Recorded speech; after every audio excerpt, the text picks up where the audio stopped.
710 KURV Talkback. Gelman holds the microphone. Streaming live on KURV.com. 1-800-580-8255.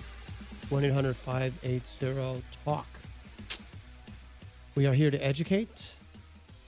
We are here to illustrate the way things are, not the way things appear. It's not a program for everybody, only for those willing to be educated. And it's unfortunate how many people have opinions so grounded in their psyche that they actually believe those opinions are valid simply because they have those opinions, or that those opinions coincide with other individuals' opinions equally as invalid. Population of a nation is divided into producer consumers, and non-producer consumers. The traditional and historical purpose of government, from government's perspective, is to forcibly take products and the wherewithal derived from production from those who produce, and then distribute those products and the wherewithal derived from production to itself and to others that have no right to them, but from whom government derives political advantage. In this manner, the producers, who within a nation are the only significant source of independence from government and thus a potential threat to government, are weakened, while those profiting from the distribution of the wealth that the government has unjustly confiscated will continue their support for the government. This is how it functions. This is how nations function. The non-producer consumers include the political class and its bureaucracy, and a significant portion of the citizenry. The political class is the mainstay of all non-producer consumers, upon whose existence all non-producer consumers depend. Those of the political class are characterized by arrogance that stems from their narcissism and their self-perception of innate superiority. The bureaucrats are the unthinking drones mindlessly implementing the policies of the politicians. The political class is incapable of producing anything of value and maintains power by favoring and fostering a population of parasites inhabiting every level of the economic stratum through dependency-producing programs such as public welfare and every other thing associated with that. Attorneys, judges, police, and the military aid the political class in their endeavor. Government regulations on the producing class are imposed and followed through intimidation, directed via the system of jurisprudence, and supported by the use of force, if necessary, by the police and military. The productive element includes those actually producing, aid in production, and those who are potential producers. This productive element is the major source of independence within a nation and a constant threat to government, and thus must be constrained and closely watched. As the productive segment is the single pillar supporting all society, the oppression is not aimed at the elimination of the producer class, only at its diminution. The producers are kept under control by having their strength sapped by government parasitism, including taxation, regulation, and mandates imposed through intimidation and the threat of force. Government attempts to achieve a balance between producers and parasites. The producers cannot become too strong or numerous, for that would threaten government survival, but the producers must be allowed to exist at some level to support the rest of the nation. However, as regards the members of the political class, ignorance follows on the heels of arrogance, and thus the balance is usually shifted well over to benefit the parasitic class, particularly government itself. This government-sponsored imbalance between producers and parasites explains the abject poverty found in most nations governed through centralized control. For the political class, the destitution of the citizen and nation as a result of the oppression of the producer class is a price well worth paying in order to maintain power. The political class deems itself the embodiment of the law. the whip handle to which the rest of society must respond. The law is fabricated by politicians, administered by bureaucrats, and enforced through police action and military threat.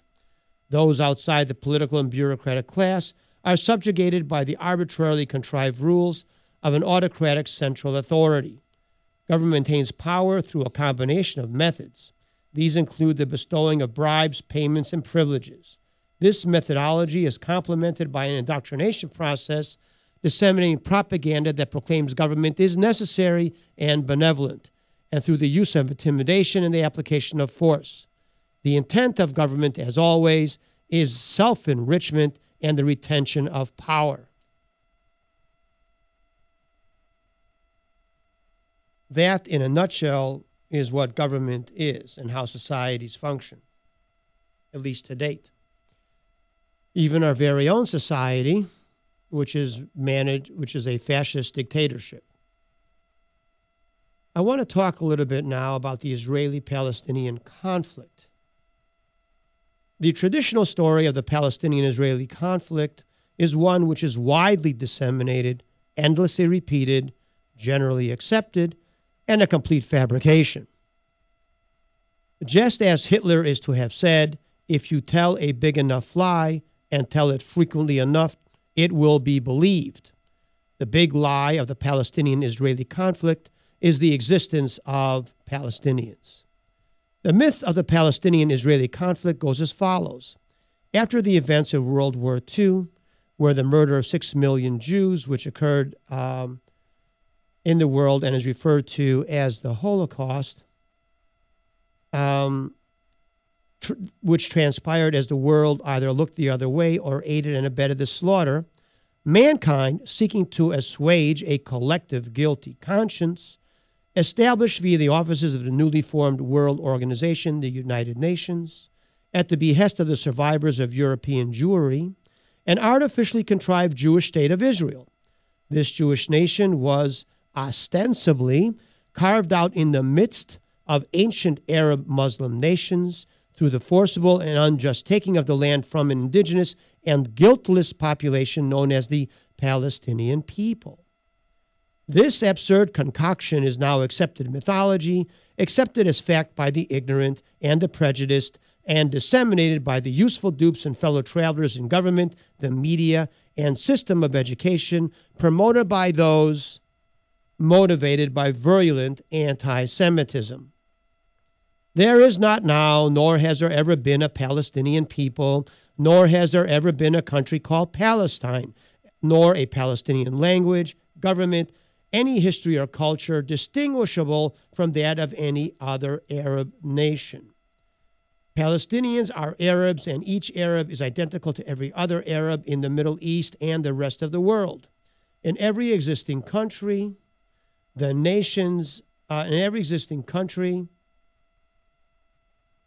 population is populated by the indigenous population. Every Arab existing today, regardless of present location, had ancestors originating in the Arabian Peninsula. There is not now, nor has there ever been, nor will there ever be, any justification for the creation of a Palestinian state based upon historical claims. We have this call from John, 7 KRV. Thanks for calling, John. Okay, well, like in the Middle Ages, they went over there and they tried to conquer the Arabs. Who's they? The Catholic Church. Conquer the Arabs? What Arabs? There were no Arabs there. No, there were Muslims there. No, there weren't. What are you talking about? The Muslims weren't even created until 6th century A.D. The Christians were there. The Christians were there since 300 A.D. Yeah, the Christians were there. Yeah. Yeah, okay, I agree with you there. I get a little mixed up once in a while. Okay. So the Christians were there, and then later on, there always was just the Arab Peninsula where the Muslims were. No, there were no. Look. Arabs were there before Muslims. Remember, Arabs have been around for thousands of years. The Muslims were created in the 6th century, at the end of the 6th century A.D. Right. Okay. So Palestine cannot become a state. Well, there's no such place as Palestine. Remember, No, there Palestine, the country of the region referred to as Palestine, was created in the 1st century A.D., 500 years before the birth of Muhammad. Right. So that would take care of that. That would take care of that. And, all right. So then I agree with you on every point you're bringing up. Glad to hear it. Anything All right. else? That's it? No, that's it. Okay, thanks for calling. There is not now, nor has there ever been a Palestinian people, nor a country called Palestine or anything like that. The Arabian Peninsula is enclosed on the west by the Red Sea and the Sinai, on the east by the Arabian Gulf, and the south by the Arabian Sea, which is an extension of the Indian Ocean, and in the north by old Syria and part of Iraq. The area is estimated between 1 and 1.25 million square miles. The first Arabs arrived in the region that is now called Israel as part of the Islamic hordes that would engulf most of the Middle East, much of Eastern Europe and Northern Africa and Spain in the 7th century A.D. By that time, the Jewish presence in the Middle East had been in existence for 2,000 years, and Christian presence had been there since for over 300 years, brought in under Constantine, British emperor, who created Constantinople, today Istanbul. Based on ancestral claims, not only is Israel a legitimate state, it is the most legitimate state of all the states in the region. The first Arab arrived 1,500 years after the building of the first temple, which was built in Jerusalem by Solomon in the 10th century B.C. The Bible, written over 3,000 years ago, details the history of the Jewish people and the ancient state of Israel. Within the Bible are mentioned geographical locations which can be found within the present borders of Israel. The Dead Sea Scrolls, found in Israel in 1947, have fragments of the Bible within it, which were written at least 2,100 years ago, 2,700 years prior, at least 2,100 years ago, 1,500 years prior to the birth of Muhammad. The Quran, on the other hand, makes no mention of Jerusalem or Israel or gives a name to anything in the region. Israel, as a consequence of internal conflict, separated into two regions after Solomon's death in 922 B.C., the northern state called Israel, the southern state called Judah. Assyria conquered the northern kingdom in 722 B.C. Babylonia conquered the southern kingdom sometime later. Babylonia destroyed the first temple in 586 B.C. after conquering the southern kingdom. Persia then subsequently conquered Babylonia and allowed the Jews who had been dispersed to return to Israel. And at that point, the Hebrews created the second great temple in 515 B.C. All this is documented through various historical documents. Persia was subsequently conquered by Alexander the Great in 363 B.C., and the Greek Hellenistic Empire dominated the region for another 30 years. Long after, a revolt led by the Jewish people under the leadership of Judah Maccabee succeeded in overthrowing Greek rule and reinstituting an independent Jewish state. This Jewish victory is celebrated to this day by the holiday called Hanukkah on the Jewish calendar. Around 40 B.C., the Roman Senate, Rome took over the region called Israel, much of the Middle East, and installed a king named Herod. After Herod's death in 4 B.C., the Romans took full control of the region autocratically, at which point Jewish revolts began once again, culminating in the rebellion by Simon Bar Kokhba in 66 A.D., which led to a suppression of the revolt by Titus, by Emperor Titus and the Roman Empire, and culminating in the destruction of the temple in 70 A.D. The first contact of note between Rome, the Roman Empire, and Arab territory is first recorded 50 years later when a Roman army attempted to conquer southern Arabia in the Arabian Peninsula. Otherwise, Roman history is silent on any Arabs existing in the Middle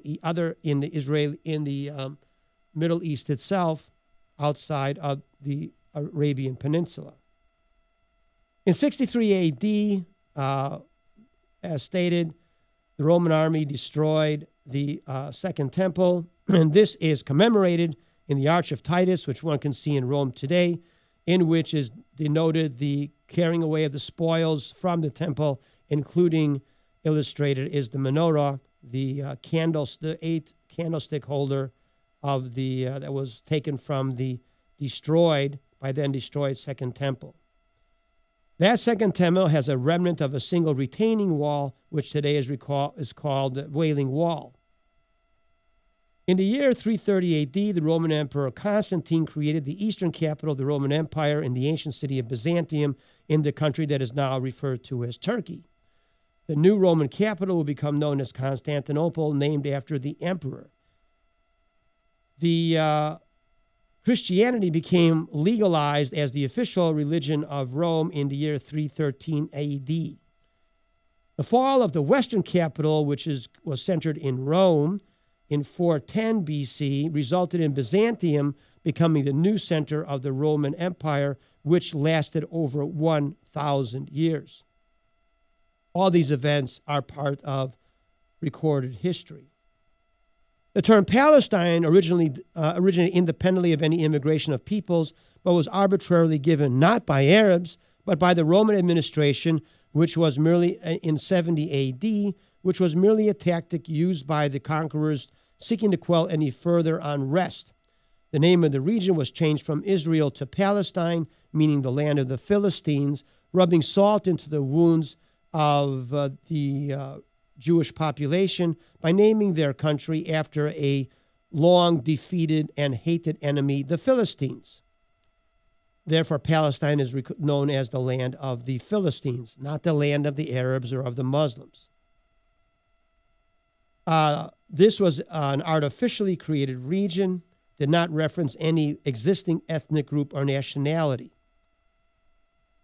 The name Palestine came into existence nearly 450 years before the birth of Muhammad and more than 500 years before the first Arabs appeared in the region. If there ever were a people that could be referred to as Palestinian, it would be those Jews who lived in the region at the time and who continue to exist there today. The name Palestine, on the other hand, disappeared with the fall of Rome in 410 A.D., 150 years before the birth of Muhammad and the founding of Islam, and the term would not reemerge for another 1,500 years. There were neither Arabs nor Muslims in the region at the time, and certainly no ethnic Palestinian population. The only constant in the region was the ever-present Jewish population. The Quran bears not a single mention of Jerusalem, while the Hebrew Bible mentions Jerusalem 669 times. The Arabs, as stated, first entered the region with any significance at the head of conquering Muslim hordes in the 7th century A.D., years after the death of Muhammad, displacing by that time the ruling Christian societies which had remained after the fall of Rome. By that time, the Christian societies had been there more than 300 years. All the Arabs in the region and every Arab in the world originated from that ancestral Arabian Peninsula home. Today, even those referred to erroneously as Palestinians are the same people that populate every other Arab nation. They all have the same origins, having arrived at the same time as all the other Arabs of that region, which now populate the region 1,700 years after the original founding of Israel. The Arab armies under the descendants of Muhammad conquered the Middle East, northern Africa, much of Europe, including Spain, slaughtering and subduing native Christians and others, thus beginning the largest slave trade in history, occurring with hundreds of thousands of Christians being sold into slavery by their Arab Muslim conquerors. Arab Muslims are recognized and remain recognized today as the largest slave traders in recorded history. In 1099 AD, Christian crusaders coming not from Byzantium, but from Western Europe, which were the kingdoms created after the fall of Rome, managed to retake Jerusalem and some surrounding areas, wrested from Arab Muslims.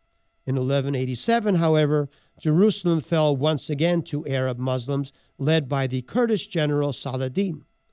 By 1291, the last of the Crusader strongholds, Acre, up in northern Israel today, had been destroyed by Arab Muslim forces. Over the subsequent decades, the Arab Muslims themselves were displaced from control of the Middle East to Muslims of different ethnicities. These came from Egypt. These were Muslims called Mamluks. In the 13th century, another group of Muslims, once again non-Arabic Muslims, came from the Asian area around Turkey and to the north and to the east. And these people were called the Ottomans. They were the Ottoman Turks. It was the Ottoman Turks that actually conquered Constantinople in 1453, the Osman Turks who were Muslim. And this ended the last remnant of the 1,000-year-old Christian empire of the Middle East. Jerusalem itself fell to Ottoman control in 1517 AD. The region and all its inhabitants, including the Arab Muslims, remained under Ottoman control for 4 centuries. Then in 1917, as a consequence of the Turkey's and the Ottoman Empire's alliance with the losing side, the Ottoman Empire was dismantled, as was the Austrian Habsburg Empire, also dismantled by the victorious Western powers. The Western powers took upon themselves a mandate over the region of Europe and the Middle East and decided to restructure it according to Western European needs. Only then, in 1920, under the mandate of the Western Allies, primarily England and France, 1,500 years after the word Palestine had disappeared, it reappeared as an administrative tool to be used by the conquering British. The victorious Western powers looked upon Europe and the Middle East as some kind of gigantic jigsaw puzzle to be reordered. Old empires, the Ottoman and the Habsburg Empire, disappeared, and new nations arose under mandates issued by the New World Order, dictated by the League of Nations. French and English governments mandated the lands of the Ottoman Turks, which were taken and divided among the numerous Arab allies of the British. The former Empire of Austria-Hungary was dissolved and new nations were created, including Austria, Hungary, Czechoslovakia, and Yugoslavia. The Ottoman Turks had to give up much of their land in Southwest Asia and the Middle East. In Europe, all that was left to them was the country called Turkey. Poland, which had long been divided among Germany, Russia, and Austria-Hungary, was reconstituted. Russian land yielded new nations of Finland, Estonia, Latvia, and Lithuania. Russia and Austro-Hungary gave up additional territory to Romania. Yugoslavia was the state that was formed from the Croatia, Serbia, and Montenegro. All the independent Muslim states in present-day Middle East, Egypt, Jordan, Syria, Lebanon, Iraq, and Turkey, were created at the time less than 100 years ago. No Palestinian state was ever considered at the time. Also meant to be included in this new nation restructuring was a Jewish state that would be called Israel. In fact, an agreement to create the state of Israel was documented in the Balfour Declaration in England in 1915, 4 years before the mandate for the rest of the Middle East and Eastern Europe took effect. The Arabs thus retook possession of much of the Middle East after having been dispossessed for over 1,000 years, and did so not as a consequence of any Arab action, but as a gift from the Western powers, primarily England and France. The gift was not based on justice or rights, but on a quid pro quo agreement where the Arabs were given Ottoman territory in return to bequeath the oil underneath the soil to the British and the French. The area that is currently Saudi Arabia was originally part of the Turkish Ottoman Empire in 1517. However, after the war, the territory was taken over by numerous local tribes. Saudi Arabia, the nation, was one of the Arab states that emerged from the wreckage of the Ottoman Empire after World War I. Between the years 1919 and 1926, Abdul Aziz ibn Saud murdered a series of rivals, other tribes, with the aid of the British to unify about 80% of the Arabian Peninsula under his rule in what was then to become called the Kingdom of Saud, or Saudi Arabia. Therefore, the new states of Syria, Turkey, Lebanon, Jordan, Egypt, Iraq, Saudi Arabia are only recently created. All these nations were created by the help of the British and have a time of existence of less than 100 years. The only country that did not receive its rightful share of territory was Israel and the Jews, as this promise was reneged by England. Yet, despite the illegal transference of land from the Muslim Turks to the Arab Muslims, no questions of legitimacy have been brought up about the Arab states or Saudi Arabia. All of these nations were conquered by the British and the French and then given to the Arab Muslims by the Western powers through fiat, not through any justice. Have to go to a break. 7 KRV, talk about Dr. Lawrence Gelman. Back more on the interesting topic of Israeli-Palestinian conflict.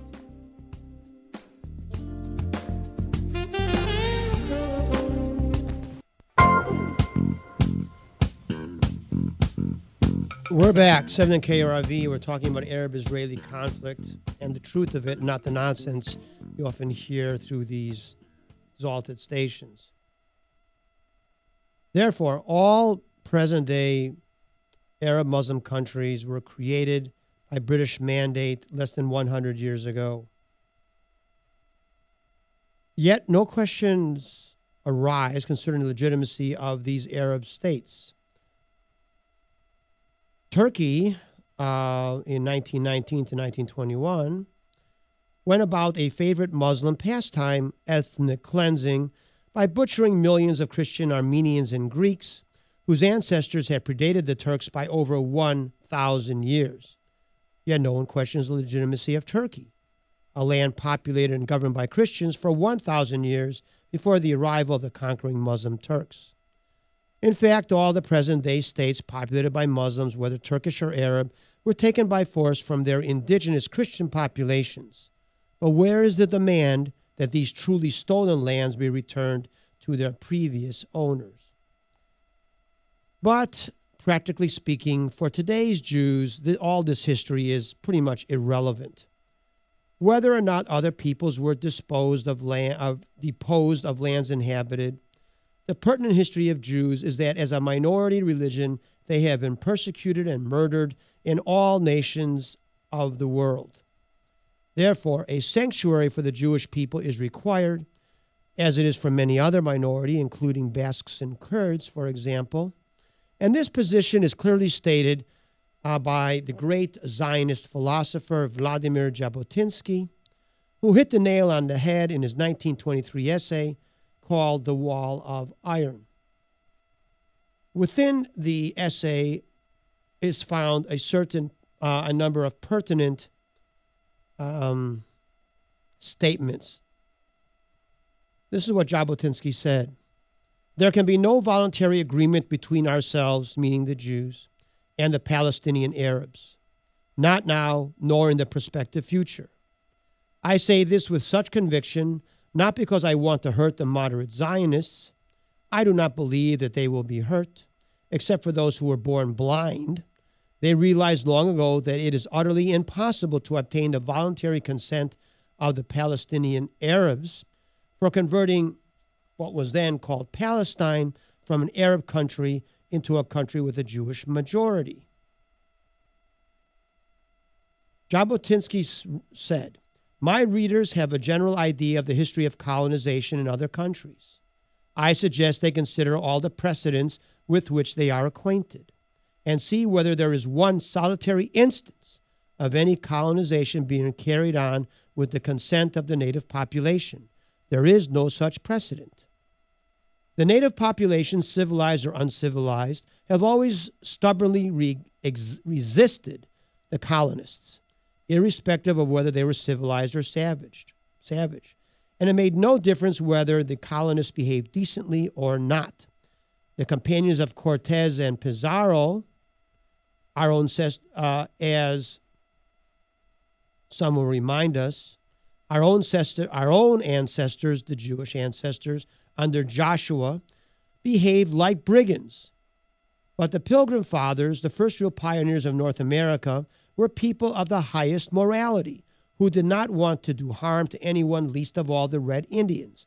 And they honestly believed that there was room enough in the parties both for the paleface and the redskin. Yet the native population fought with the same ferocity against the good colonists as against the bad.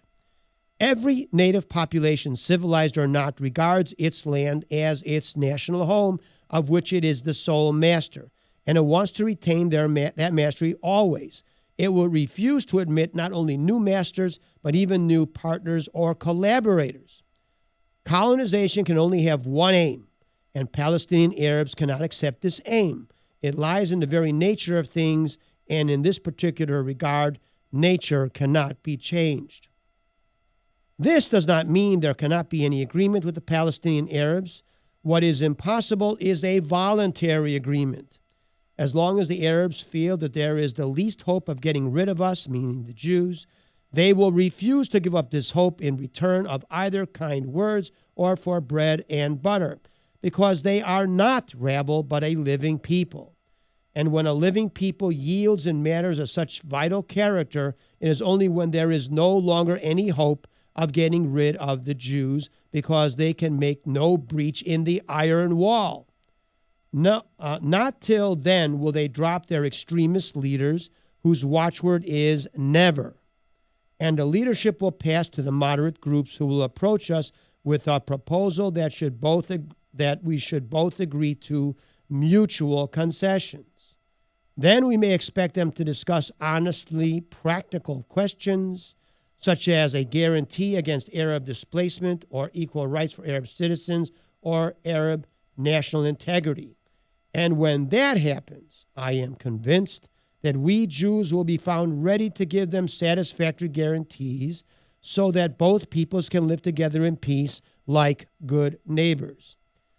But the only way to obtain such an agreement is the iron wall, which is to say a strong power in Palestine that is not amenable to any Arab pressure. In other words, the only way to reach an agreement in the future is to abandon all idea of seeking an agreement at present.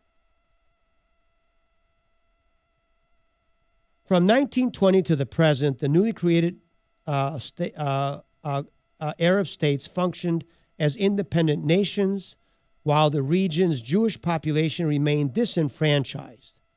Justice for the Jews would have to wait as fate engulfed the Jewish people in the ensuing Holocaust. The true character of the Arabs is manifested by that conflict. The Mufti of Jerusalem, Amin al-Husseini, for example, volunteered his services to Hitler to help in the extermination of the Jews.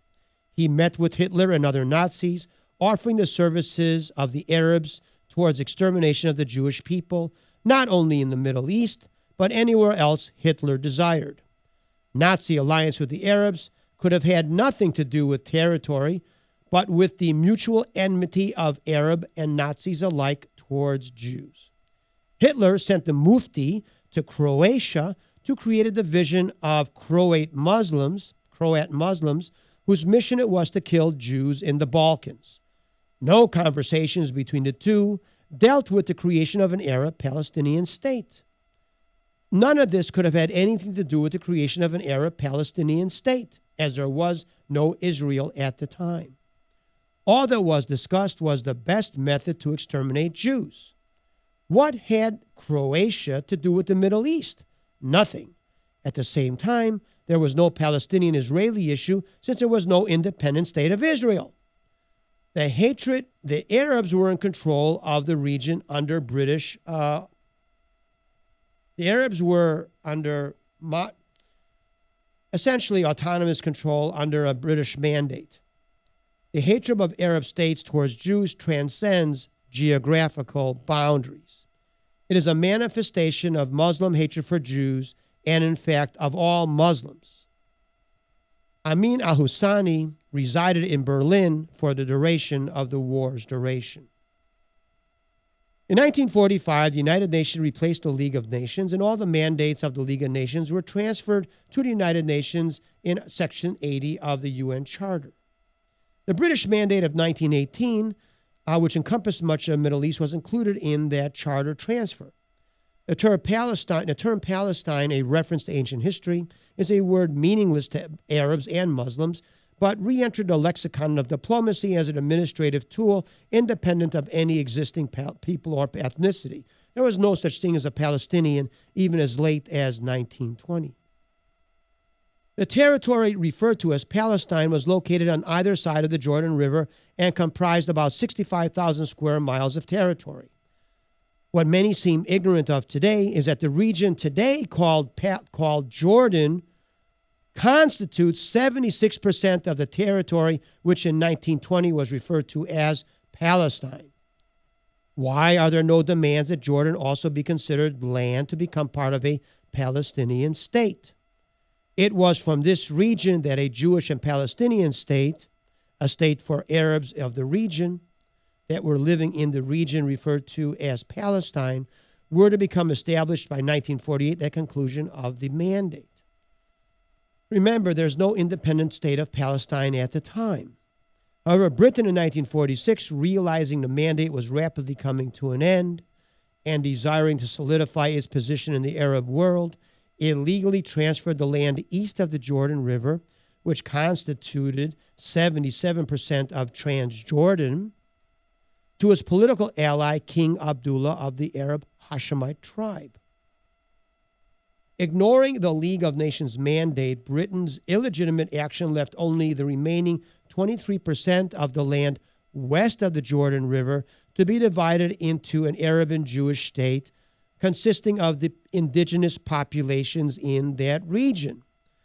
This illegal transference of land by the British to the Hashemite left for the Jewish people only 1/4 of the land originally designated for the state of Israel, and only 1/4 of the land originally designated for the Palestinian people for their Palestinian state. Though 88% of the land originally mandated for the state of Israel had been taken and given to the Arabs, the Jews nevertheless raised no objections. In fact, neither did anyone in any Arab nation raise objections to the theft of 77% of the land that was earmarked to create a Jewish and Palestinian state in the land referred to as Palestine for the indigenous peoples of that region. The only continuing opposition to allowing this tiny sliver of land being given to the Jews for a state of Israel was by the Arabs themselves. They did not care about the land taken by the Hashemite tribe or all the other land stolen, and no one cared about the land stolen from the Turks. It only seemed to be of interest for the land that was going to be given to Israel, which constituted a mere 8,000 square miles of territory. On November 29, 1947, the United Nations recommended both a Jewish state and an Arab state be created in the remainder of the mandated territory west of the Jordan River, and that Jerusalem be an internationalized city.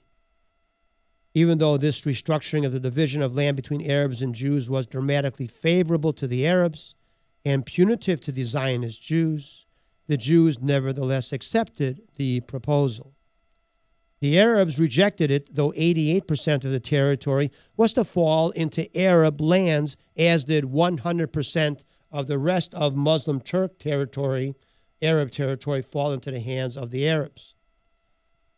Britain, now firmly allied with the oil-rich Arabs, and despite having illegally ceded 77% of the territory to Arabs in contravention to the League of Nations mandate, was not finished in its perfidy, continuing to impede Jewish immigration to the Jewish portion of the remaining 23%, a policy begun in 1939 by the anti-Semitic British, which blocked Jewish immigration, and only Jewish immigration, into the region.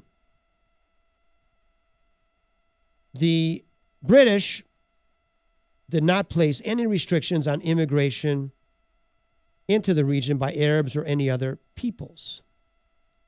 Britain unconscionably blocked entrance of Jews into the Middle East, knowing full well the planned Holocaust of Adolf Hitler. This was not enough for the British. They murdered Jewish settlers, blew up Jewish ships laden with Jewish refugees, and incarcerated tens of thousands in concentration camps in Cyprus. Israeli underground forces, led by Menachem Begin, the future Prime Minister of Israel, led an insurgency which ultimately would drive the British out of Palestine. Israel declared its independence by both ancestral and legal rights following a more legitimate path than the path taken by Turkey, Lebanon, Jordan, Iraq, and Syria. Menachem Begin is often accused of being a terrorist and is used as an excuse to justify Arab terrorism. Yet the Irgun and Menachem Begin never targeted civilians, women, or children, which are favorite targets of Arab terrorists. It was only Israel's rights to existence which were questioned and denied. The United Nations ratification was little more than a rubber stamp of an obligation ratified 30 years prior. It simply was the fulfilling of the original League of Nations mandate, which was its obligation. Despite Israel having been formed in the same process as that of all its surrounding Arab neighbors, only Israel's legitimacy was being questioned. Why? Simply because they're not Arabs but Jews. Whereas the Arabs were handed their nations without having to fight for them, Israel was required to fight a national war of existence for what was really rightfully theirs. Though Israel had willingly accepted the creation of all other Arab nations and non-Arab Muslim states and Christian Lebanon, the Arabs refused to reciprocate. The United Nations resolution called for the withdrawal of British forces and termination of the mandate by August 1st of 1948, and the establishment of the new independent states by October 1st, 1948. In a communication to the United Nations, the Palestinian Commission, dated 19 January 1948, the Arab High Committee for Palestine stated that it was determined to persist in rejection to the partition and in refusal to recognize the United Nations resolution with disrespect and anything deriving therefrom, referring to the creation of the State of Israel. It was the passing of the United Nations resolution which marked the beginning of the 1947-1948 civil war in Palestine. The British, during their 8-month withdrawal, continued its perfidious policy of obstructionism to the legally mandated Jewish state, manifested as refusal to allow an interim government by those who would occupy the land. The British feigned neutrality in Israel itself, but for all practical purposes, the Arabs were permitted to create a government and to prepare for conquest unobstructed, as they could do so in the surrounding Arab sovereign nations of Egypt, Lebanon, Syria, and Jordan. The British not only allowed for Arabs to organize its armies in territory not occupied by the British, but helped arm and train the Arab military itself, a luxury not afforded to the Jews. In the 8 months from the announcement until the withdrawal of British troops, England's policy was to allow infiltration by armed Arab militants, to train Arab military units, to allow continuing attacks against Jews in Palestine by armed Arab thugs, to prevent the immigration of Jewish people, to block the bringing in of weapons for Jews, while at the same time permitting immigration by Arabs and permitting the importation of arms and allowing the creation of Arab armies and an Arab government for Palestine and the region in the surrounding Arab nations. The Arabs and the British acted in concert with the intention of striking at Israel, which had been denied the opportunity to prepare a defense. The Jewish people were left to fend on their own. The partition resolution was never suspended or rescinded. Thus, Israel, the Jewish state in Palestine, was born on May 14th, as the British finally left the country under force of Jewish freedom fighters. When the British left, 5 Arab armies from Egypt, Syria, Transjordan, Lebanon, and Iraq invaded Israel. Their intentions were declared by Azam Pasha, Secretary General of the Arab League, who said, "It will be a war of annihilation. It will be a momentous massacre in history that will be talked about like the massacres of the Mongols or the Crusades." Clearly, the Arab effort had nothing to do with the creation of a Palestinian state. It had everything to do with the slaughtering of Jews for no other reason they were Jews. It had nothing to do with the creation of a state of Israel. Unbelievably, at least 40 British officers who had recently resigned from the British Army led the Arab army units. Obviously, Britain wished to be rewarded by its Arab friends once the incipient state of Israel was annihilated, as all observers fully expected to happen. Israel, without a standing army, poorly armed, denied military aid from any other nation, including the feckless United States, faced what seemed overwhelming odds. Despite the UN mandate having been illegally contested and breached, the United Nations did nothing to enforce its own rules. The beleaguered Jews, fighting alone, outnumbered, inadequately armed against a larger and better trained enemy, knew it was a fight to the death, in which Jews would receive no quarter. An independent observer of the events might surmise that the Jews of Israel were granted statehood as an underhanded means by the United States and others to allow the ultimate extermination of the Jews, a task that in the eyes of Arabs and much of the rest of the world, including those of the United States, Hitler had, in their eyes, regretfully left unfinished. However, as has been the case with every war between the Arabs and the Israelis, the final annihilation anticipated by the Arab nations and the rest of the world, which could hardly wait, did not come to pass. Israel, somehow miraculously, was able to stave off the Arab belligerents and survive as a state. So, whereas the Arab nations were given their countries without having to fight for them, Israel had to fight for what was rightfully theirs with blood and suffering.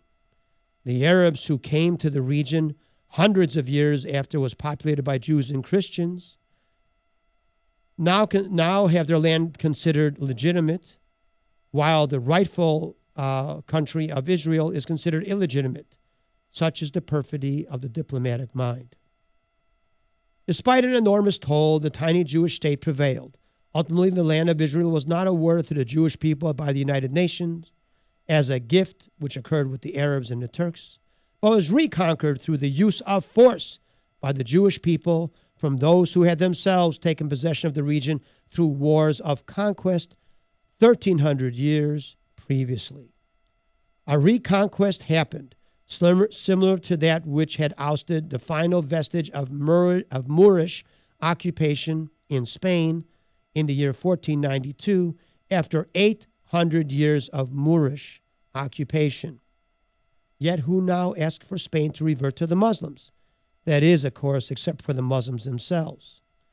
After a complicit world had permitted and abetted the murder of 6 million innocent Jews, it was perfectly willing to allow the survivors to be slaughtered as well.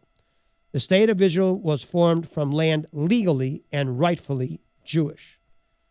The birth of the state of Israel had the collateral effect of the invention of the myth of the Palestinian refugee. There is no such thing as a Palestinian refugee. The Arabs in the region now called Israel left the territory voluntarily at the urgings of their own Arab legions. The Palestinian refugees were not created by forced Jewish occupation, but by the Muslim Arabs themselves. Their ongoing plight is perpetuated purposefully by the Arab Muslims themselves, who unnecessarily refuse to assimilate the Arab so-called Palestinian refugee in order to maintain a political situation. The 400,000 so-called Palestinian refugees abandoned their homes voluntarily at the behest of Muslim Arab leaders and military commanders. It was considered but a momentary inconvenience, simply until the Jews were eliminated. The Arabs, as indeed did most of the rest of the world, believed that the destruction of Israel and its people would be swift and total. It was not Jewish-instigated aggression that created Arab refugees. It was the desire of Arab armies to create Jewish killing fields in which everyone they saw would be Jewish, thus eliminating the necessity of having to separate Jew from Arab. Indiscriminate firing would hit only Jewish victims, making the inevitable annihilation of the Jews that much easier. 7 KRV Talkback, Dr. Lawrence Gelman, home of the microphone. Be back after this short break.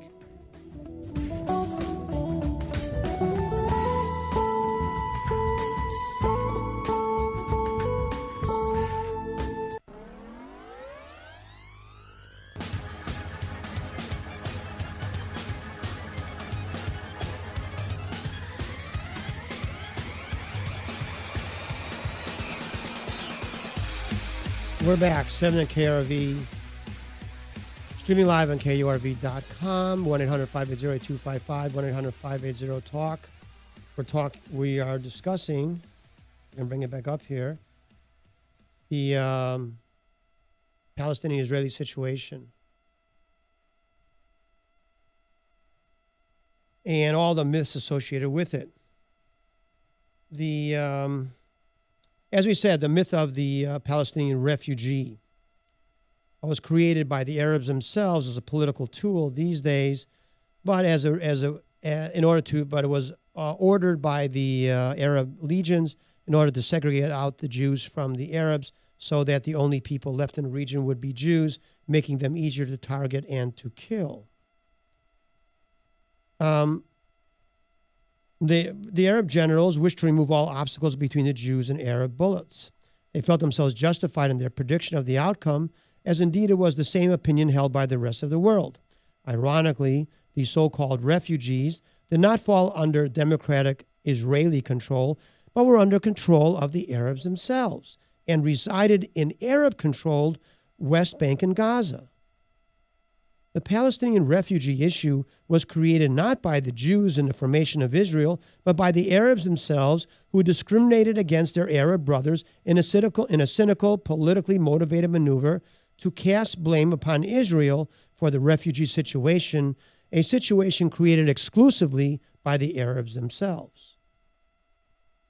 At the same time that 400,000 Arabs voluntarily left their homes in anticipation of the slaughter of the Jews, 800,000 Jews were forcibly displaced from their ancestral homes in Egypt, Syria, Lebanon, Iraq, Iran, Morocco, and Jordan by the respective Arab or Persian Muslim governments.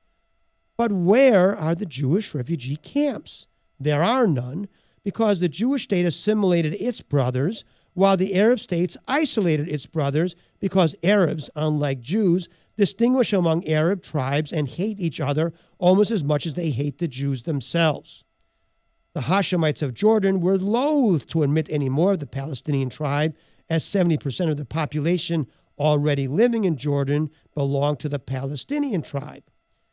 Egypt also refused to allow entrance of Palestinian Arabs to their country, once again to avoid increasing members from a tribe that were not indigenous to the ruling tribe.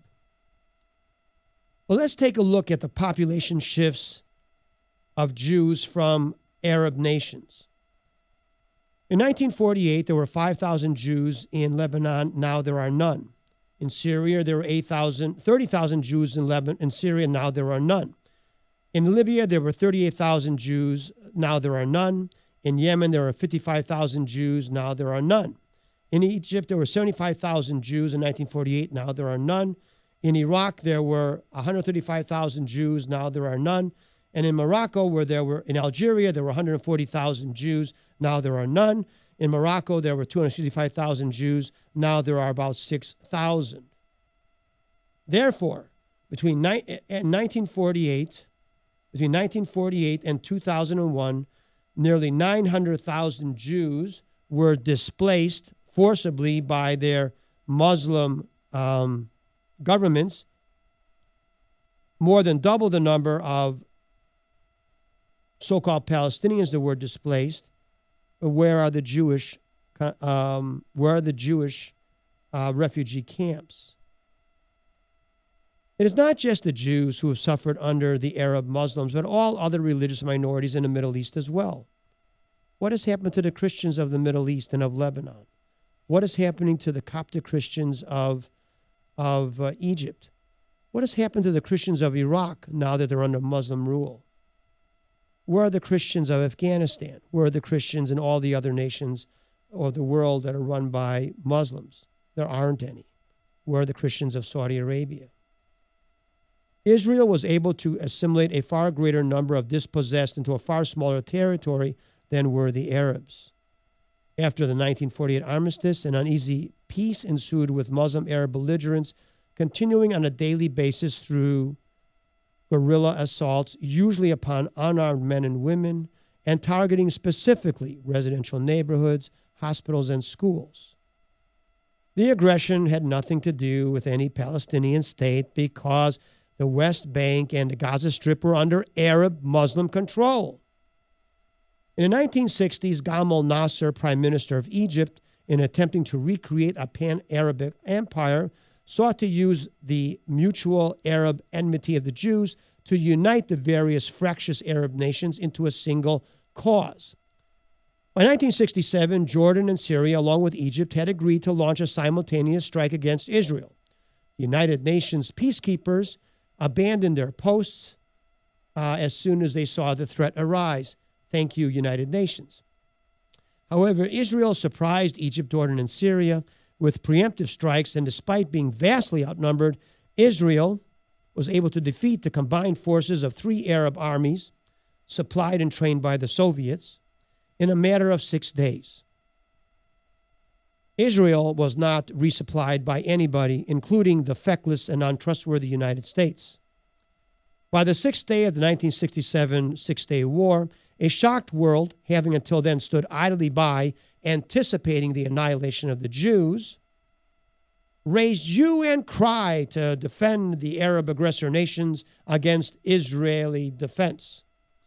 Therefore, an agreement was reached in which the thoroughly defeated Arab nations were spared further humiliation, but were still allowed to deny the legitimacy of Israel. The United States, as usual, forced its ally, Israel, which it had refused to help, by the way, to submit to Arab demands. In the ensuing years, the world would remain mute as Arab terrorist attacks ceaselessly rained upon Israeli civilians and children, but rise up in indignation whenever a Palestinian terrorist was killed in self-defense.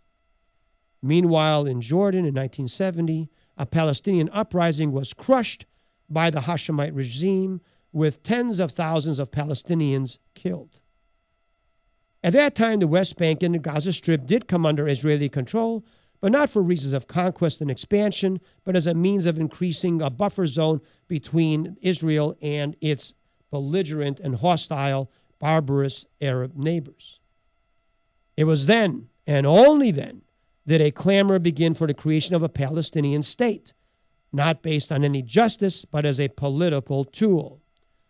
Demands which had never been enunciated during the 19 years of Arab control of the West Bank and Gaza Strip from 1948 to 1967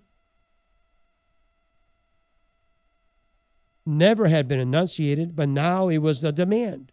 Why to this day does Egypt bar immigration from Gaza, and why does Jordan bar immigration from the West Bank? Why were Palestinians expelled from Kuwait for their support of Saddam Hussein? And why do the terrorists of al-Fatah and Hamas kill each other so wantonly and routinely? Why is Israel continuously threatened and attacked by neighboring Arab nations, rather than the conflict being confined solely to the principles directly involved?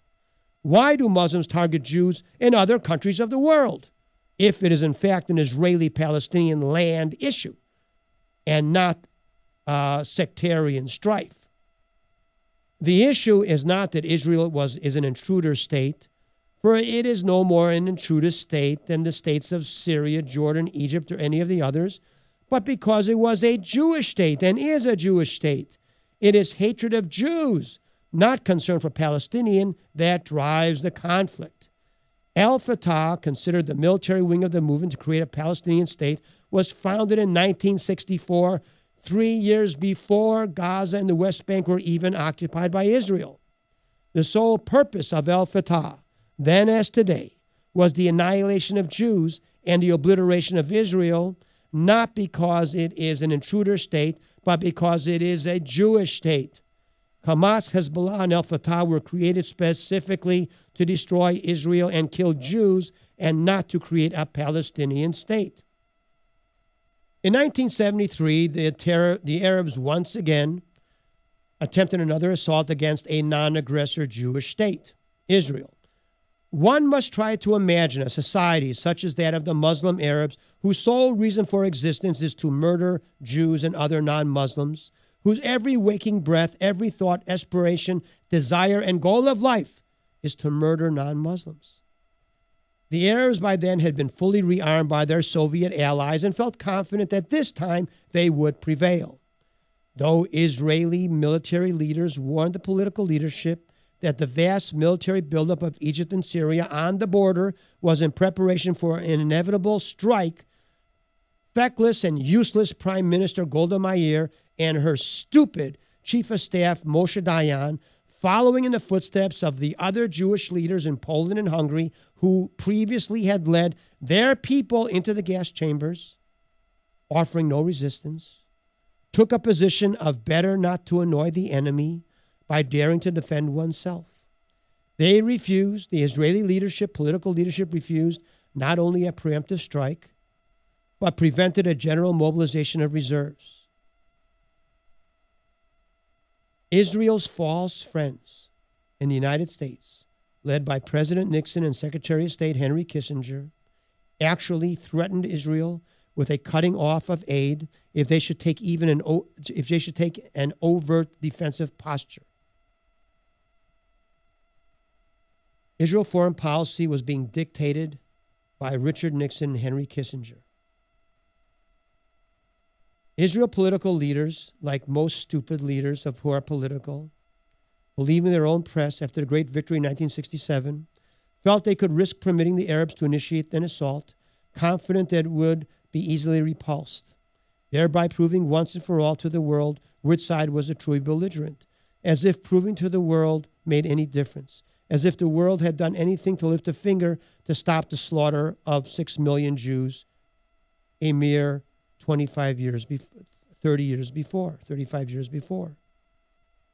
Had the leaders of Israel so soon forgotten a callous world, a heartless world, a belligerent world, and a cowardly world? How could they have forgotten so soon the murder of millions of their brothers and sisters, as the world not only refused to lift a finger, but went out of its way to help the Nazis succeed in their loathsome task? The answer to this question of Jewish amnesia was a resounding yes. They had indeed forgotten. Thus did they join the pantheon of all those Jewish leaders who had betrayed their own people in the 1930s and before. so more forlorn voices could join the echoes of thousands of years of a tragic Jewish existence. The world, following long tradition, desired the extermination of these most troublesome Jews.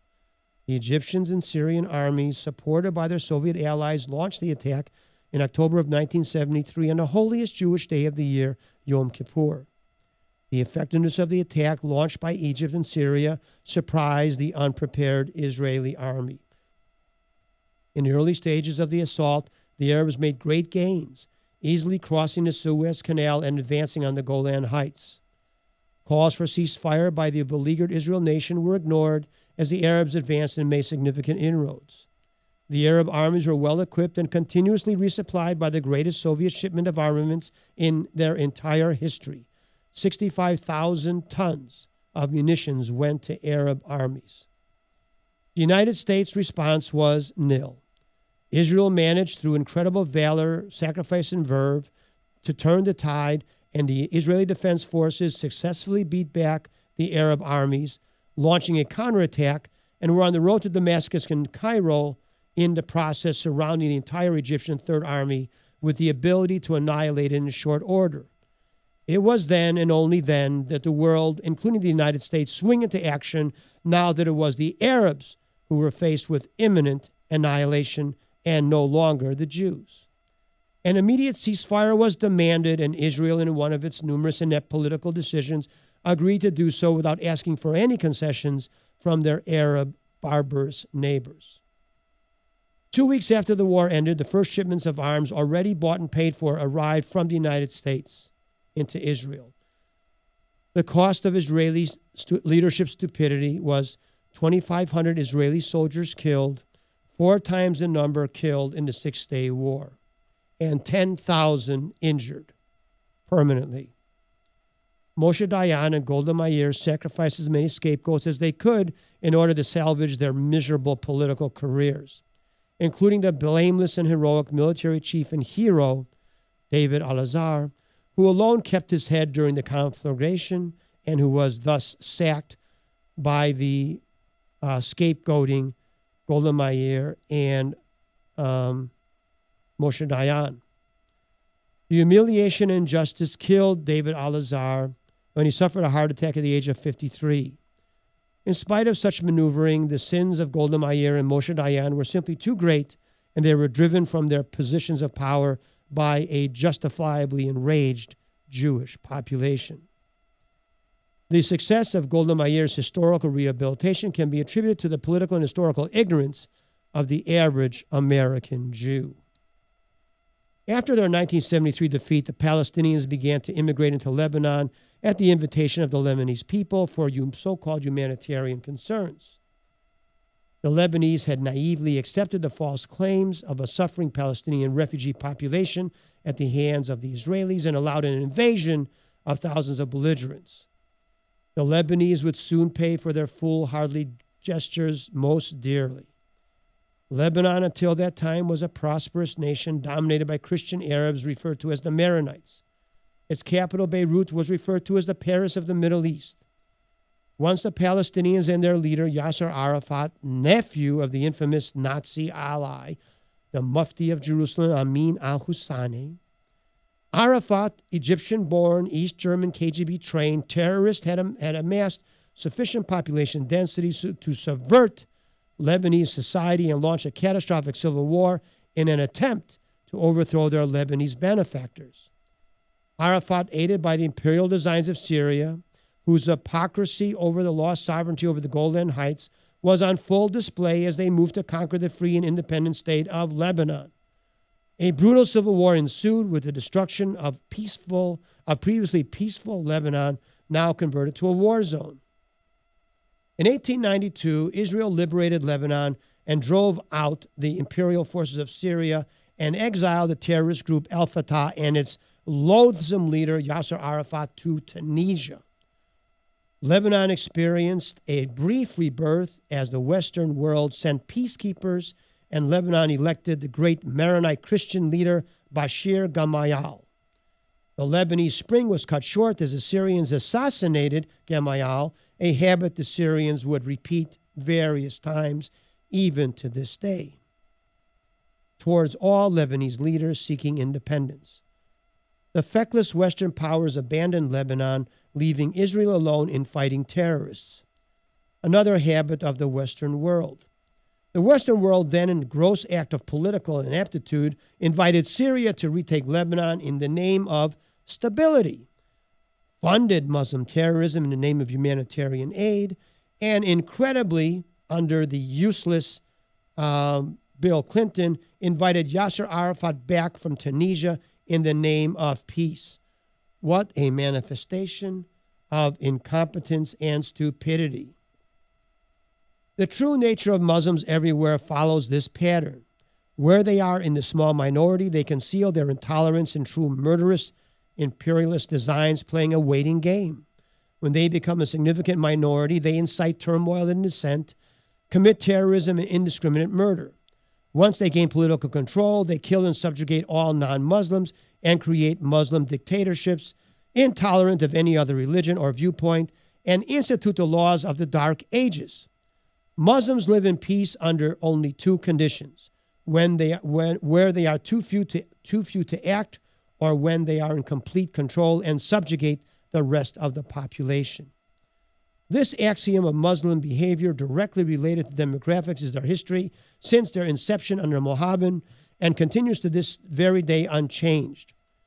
A world blind to the true nature of communism and fascism is not about to recognize the evils of Islamism.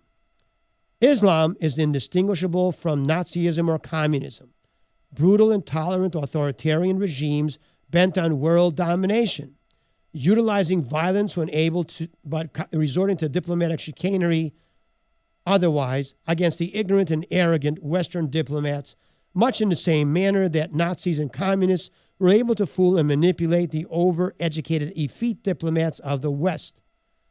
They practice an overriding philosophy of what's mine is mine and what's yours is negotiable. Islam seeks to destroy Israel and exterminate the Jews, not because it is an intruder state, but because it is a free state controlled by Jews in the midst of Arab Muslim barbarism, an example to the world standing in stark contrast to the barbarism of Muslim states.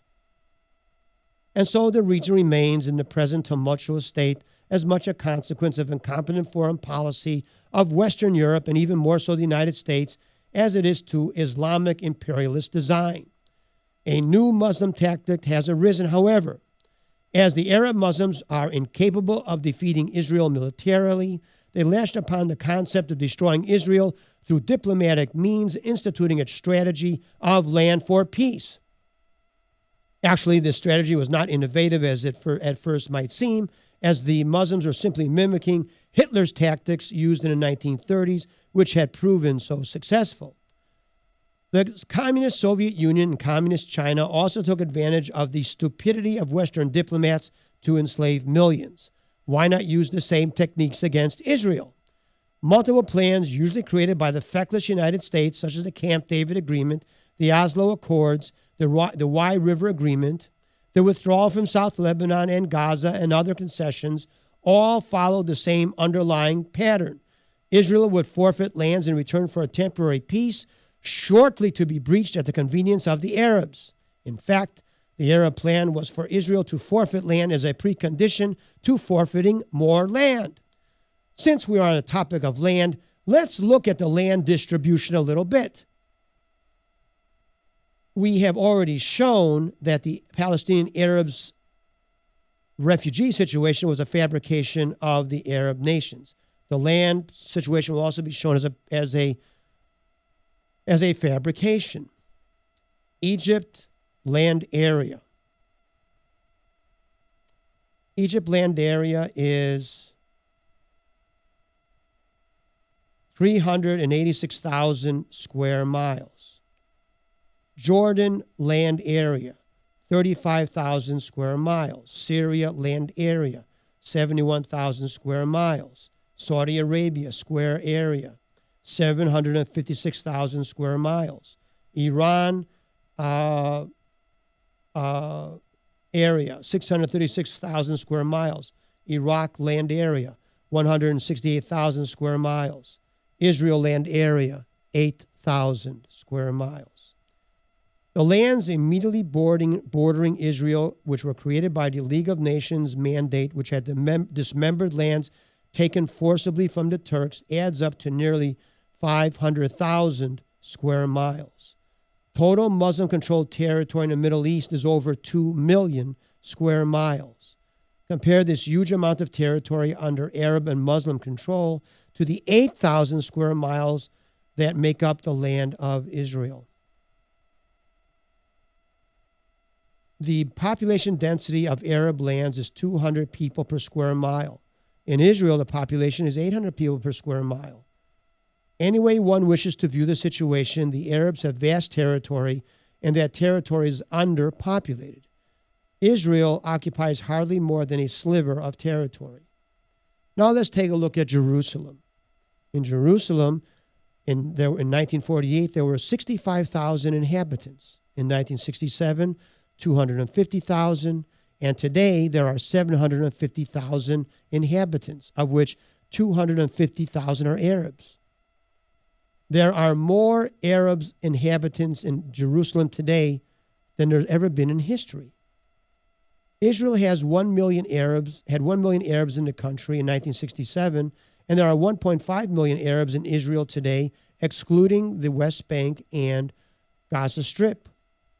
There are more Arabs in Israel today and who own more land and property than they ever did before. The whole situation is just completely made up. Let's take a look at the character of the combatants. Whereas Israel wishes to live in peace with its neighbors, Muslims openly declare their wish for the destruction of Israel and the slaughter of Jews. Jews live in peace in all other parts of the world, while Muslims make war on every population they encounter, whether in Africa, Asia, Europe, or the Philippines. Jews have no territorial desires beyond their little sliver of land called Israel, whereas Islamists want to rule the world. Jews are prohibited by law of proselytizing, while Muslims forcibly convert non-Muslims and wish to kill or subjugate those who are not Muslims. Israel risks its soldiers' lives by denying them armor, artillery, and air cover if enemy civilians are in the region, but Arab Muslims and Persian Muslims use women and children as shields, whereas Islamists use churches, mosques, hospitals, schools, and residential neighborhoods to conceal and store weapons as well as launch strikes, knowing Israel will not fire on such structures. Islamists, on the other hand, purposely target hospitals, schools, synagogues, churches, residential neighborhoods, and even mosques. All religions are free to practice in Israel. Islamists prohibit other religions from practicing under penalty of death. All places of worship are free to exist in Israel. Most Islamist countries prohibit the existence of churches or synagogues. All people are free to visit Israel. Jews cannot enter Islamic lands. No democracy exists in an Arab Muslim state. Israel is a democracy where even Arabs espousing anti-Semitic beliefs are allowed to vote. Muslims treat women as second-class citizens. Jews treat women as equals. Muslims have 8 Nobel Prize winners with a population of 1.5 billion. The 12 million Jews have over 200 Nobel Prize winners. Muslims immigrate and procreate in Europe at a rate 4 times the national population. 40 to 50% of those populations exist on state subsidy, even to the extent that mosques are built at public expense. Meanwhile, a Jew on welfare is almost unheard of. The majority of rapes committed in Europe are by Muslims against non-Muslim women. The barbarism and backwardness of Islamic states is legion. Hitler's slaughter of Jews could have had nothing to do with an Israeli-Palestinian conflict. Pogroms targeting Jews throughout Europe, expulsions of entire populations of Jews from Spain and Germany, rampant anti-Semitism, even in the United States, are all clearly unrelated to any Israeli-Palestinian conflict or, in fact, any Jewish-Muslim conflict, as they occurred long before the present situation came into existence. Thousands of years of expulsions, persecutions, pogroms of Jews could not have been a consequence of a Palestinian-Israeli conflict. The overt hypocrisy of the Palestinians and their allies, using the rationale for a homeland based upon a principle of an indigenous people's rights of national sovereignty, collapses in the face of the relatively recent Palestinian attempts to conquer Jordan, Lebanon, and their support for Saddam Hussein's invasion of Kuwait. Muslims' call of reconquest of Spain as well as other regions of Europe also fly in the face of Muslims' concerns only about an Israeli-Palestinian situation. The Muslim call for reconquest of Spain as well as other parts of Europe prove this. In fact, over the last 1,500 years, no other entity other than Islam comes to matching Islam's history of invasion, forced conversions, and assimilations of populations in conquered lands, Muslim brutality and murder to all those deemed infidels of Islam. If the land called Israel had been given to non-Palestinian Muslims, there would have been no conflict today, and the Palestinians would still be without a state. No, the true reason of the Israeli-Palestinian conflict is simple: virulent, age-old anti-Semitism. 7th and KRV, back after the short break.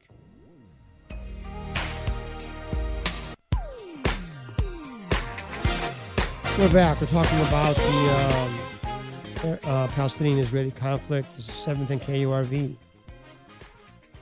Intolerance, ignorance, hate, envy, lust, greed, gluttony, misogyny are the characteristics of the Islamists.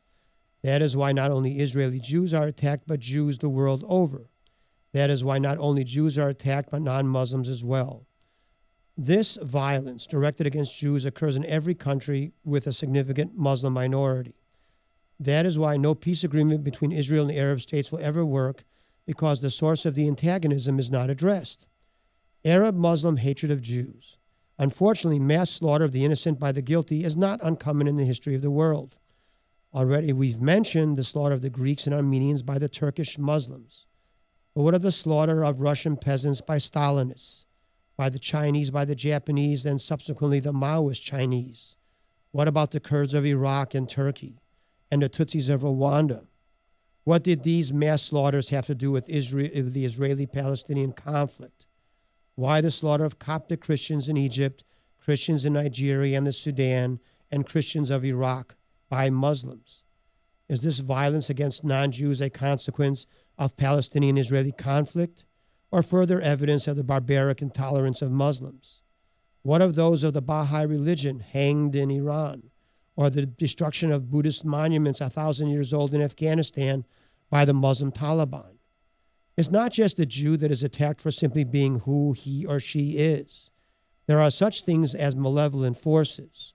It is very likely that the only reason Christians survive in Lebanon is the presence of a Jewish Israel. If Israel falls, the Christians in Lebanon, and for that matter, Egypt and Iraq, are doomed. Lebanese Christians are spared for now because a wholesale slaughter of Christians in Lebanon would probably draw a military response from Israel with the expulsion of Hezbollah and reinstitution of a Maronite Christian regime in Lebanon. The Muslims of Lebanon bide their time, the Christians playing the role of Hungarian Jews of 1944. The distinction in the case of Jews of Israel is the innocent victim has gained the upper hand over the guilty perpetrator. This unusual circumstance of David besting Goliath is a rare occurrence in the world of diplomats that feign concern for the innocent and powerless victims while behind the scenes fully supporting and partying with and benefiting from powerful, wealthy, oil-rich criminals and butchers. The nation's politicians, such as Barack Obama and diplomatic corps, so used to profiting from alliances with dictators, autocrats, fascist communists, and Islamists, are at a loss as how to respond. They wish the autocrats of the oil-rich Arab nations to succeed and that Israel be destroyed and Jews annihilated, but cannot say so publicly. How to maintain the facade of espousing justice while aiding and abetting gangsters. The nation's diplomatic corps are far more comfortable laying wreaths, erecting monuments, and lamenting over failure to respond once it is certain that it's too late to respond. As the crocodile tears stream down the faces of the presidents, prime ministers, and diplomats, concealing their relief that the bad guys are once again victorious and they anticipate their profits. The conundrum faced by the diplomatic services of the nations is what to do when the innocent victim is fighting back and has a real possibility of achieving victory over the malevolent, rich, and powerful. The dilemma faced by the craven diplomats places them in a very awkward position. Actively defending the innocent is out of the question, as this defense would undermine the entire purpose of the diplomatic corps, which is to sacrifice the weak and the innocent to the strong and guilty. What to do with those who have the temerity not merely to resist, but to defeat the larger enemy forces? The answer is a role reversal. The diplomats, with the aid of the ignorant media, craft a role reversal where evil is made to appear virtuous, the virtuous made to appear evil, the aggressor made to appear as the victim made to appear as the aggressor. Those in the right who have somehow impossibly defeated the belligerent aggressors, now being victorious against the belligerent barbarian, will find themselves portrayed as perpetrators, and the guilty, with their greater numbers of supplies, land, political influence, and above all, oil, are portrayed as victims. In such role reversal does the diplomatic corps of nations seek to conceal their collective perfidy. Mythology of Arab Muslims fomenting There is this mythology of Arab Muslims fomenting the Renaissance. The Renaissance came about as the result of the Crusades. The great repositories of ancient Greek and Roman knowledge was preserved in Constantinople, not in Islamic nations. Proof is that the Renaissance was a rebirth of Roman and Greek culture and not in any way resembling Muslim culture. For example, Muslims do not permit human figures in art forms. Compare that to the art forms in the Renaissance, which the majority of which is in sculpture, painting, and glass in human form. Look at the sequence of events that the Renaissance occurred in proximity to the time frame of the Crusades and not during the time frame of Muslim conquests. The Jews have been isolated, abandoned, and betrayed, but they are not alone. Armenians, Kulaks, Cambodians, Kurds, Chinese, Cubans, Greeks, Tutsis, Hindus, and many others have met similar gruesome fates, a consequence of an uncaring and often conniving world. It's just in this case, in this particular case, Israel, the victim, is fighting back and might actually win. Today, there still remain those who insist that the United States is an ally of Israel. Has the United States ever helped the Israelis or the Jews? What did the United States do in saving the life of a single Jew in Hitler's Europe? Here is a letter from President Roosevelt to the King of Saudi Arabia regarding Palestine. Great and good friend, this is Franklin Roosevelt. I have received the communication which Your Majesty sent me under date of March 10th, 1945, in which you refer to the question of Palestine and to the continuing interest of the Arabs in current developments affecting that country.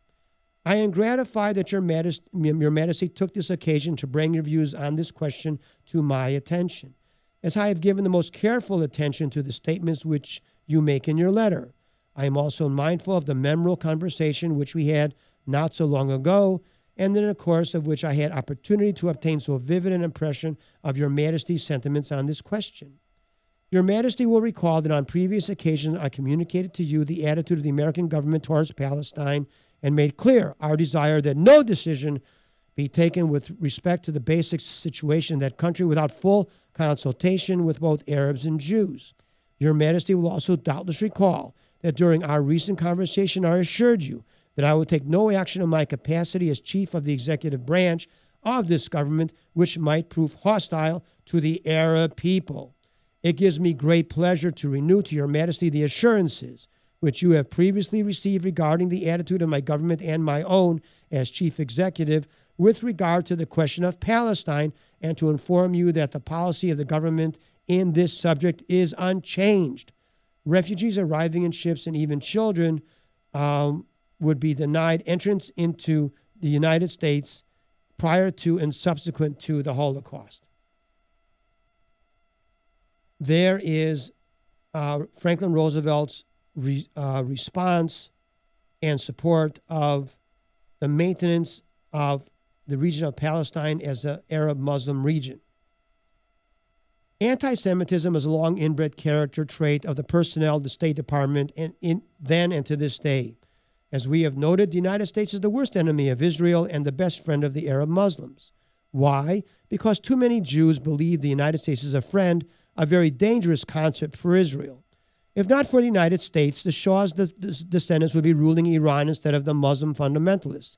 Saddam Hussein would have conquered Saudi Arabia and dismembered the Saud family, promoters of the most vitriolic form of Islam. It was the United States with hundreds of thousands of troops, which not once but twice fought wars, not to save the Free State of Israel, but the Muslim dictatorships of Kuwait and Saudi Arabia, and also Croatia.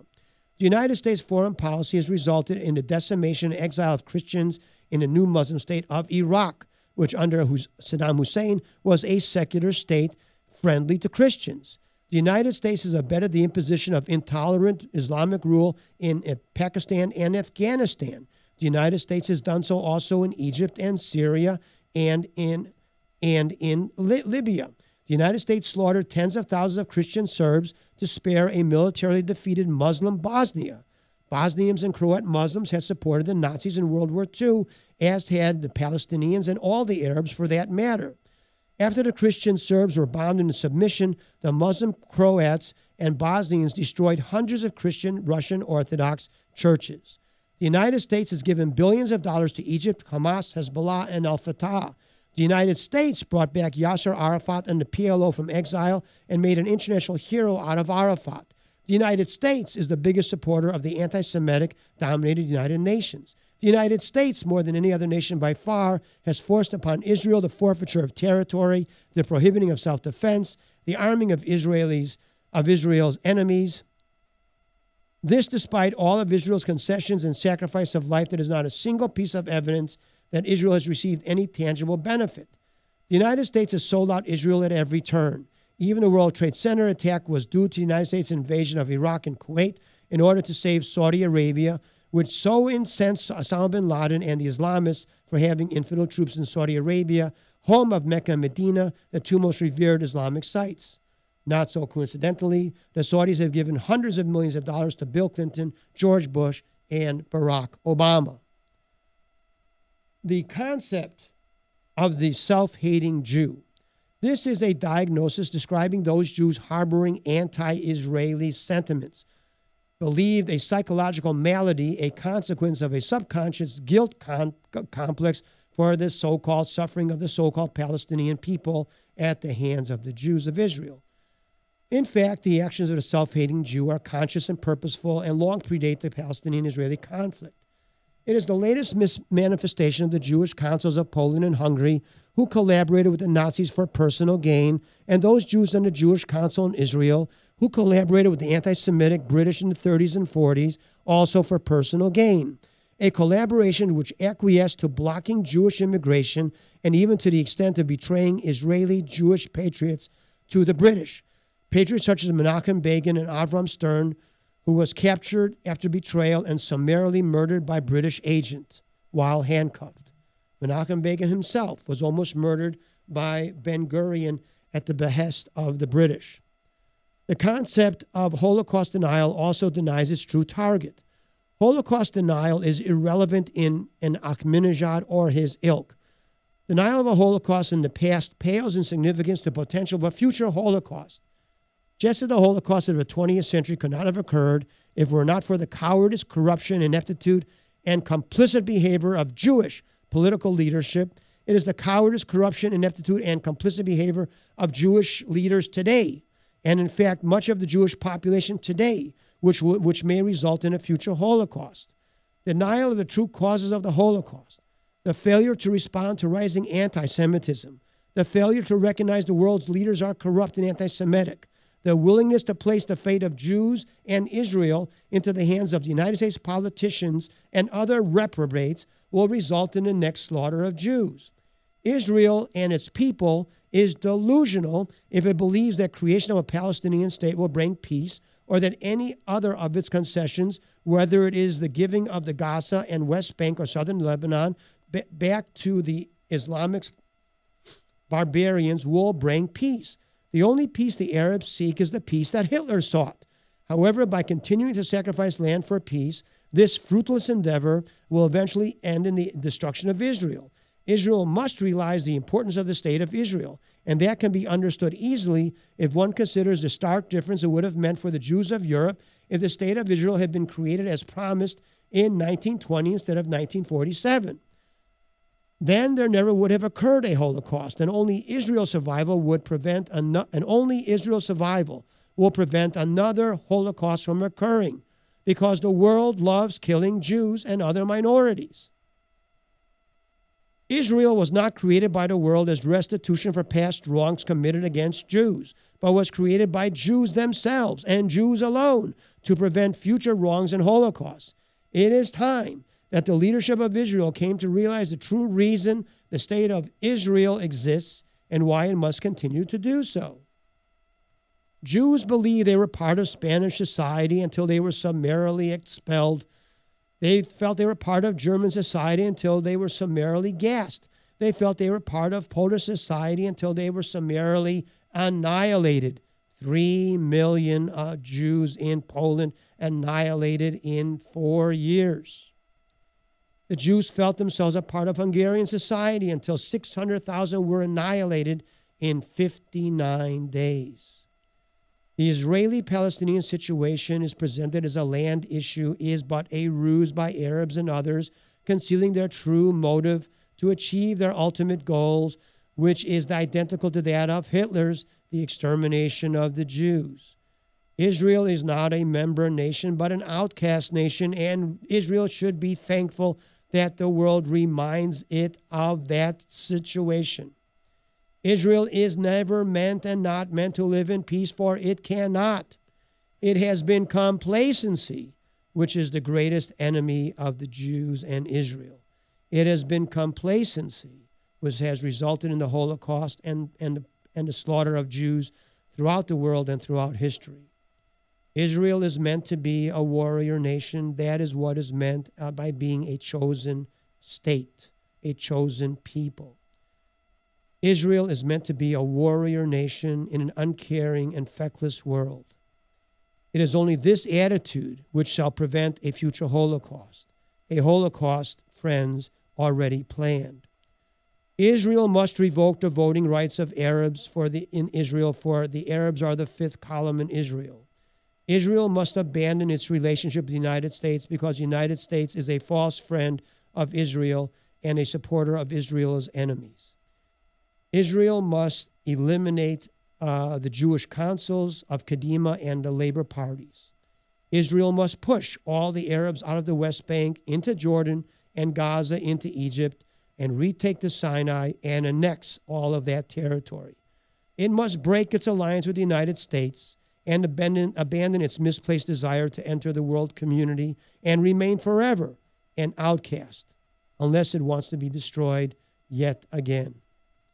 If one cannot be joyous in the Jews being openly hated, be honored in being overtly exiled, or be happy in Israel's isolation, at least be reconciled that through the hatred of others, through the isolation of others, through the ostracization of others, that at least in this way, the state of Israel and of the Jews will be maintained. For as long as the state of Israel exists, the Jews are safe. But once the state of Israel disappears, the Jews will disappear as well. Let Israel remain perpetually at war and be a Spartan warrior state. It is the only way. This is what history has dictated to Israel. This is what the world has taught Israel. This is what the world has taught the Jews. But is Israel and the Jews willing to learn?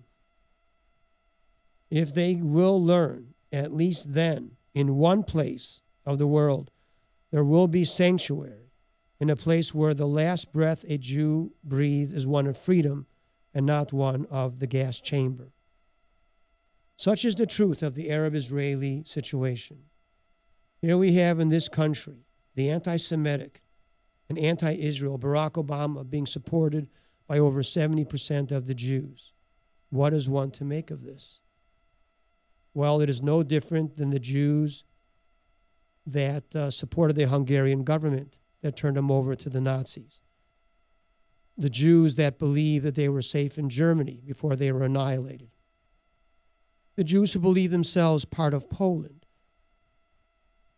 1,000 years of Polish Jewish history annihilated in 3 years, 4 years.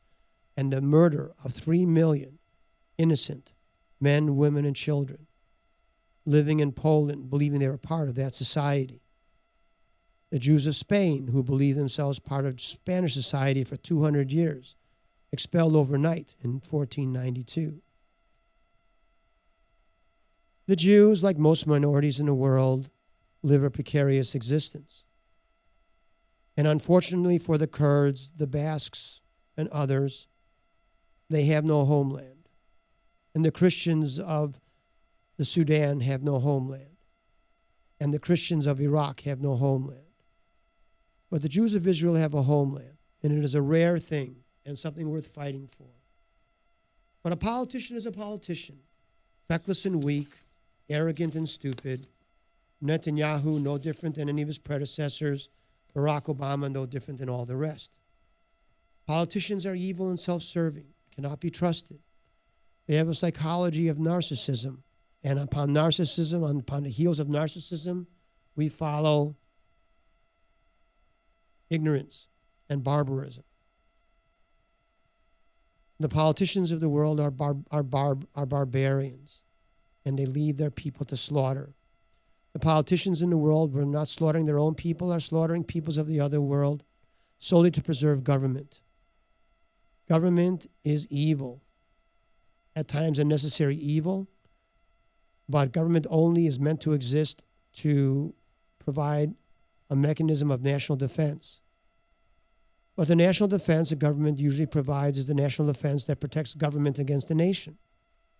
It is somewhat ironic that most of the peoples in the world that have been slaughtered by their very own governments. Those who populate governments are friendly with each other because they have the same psychological characteristics.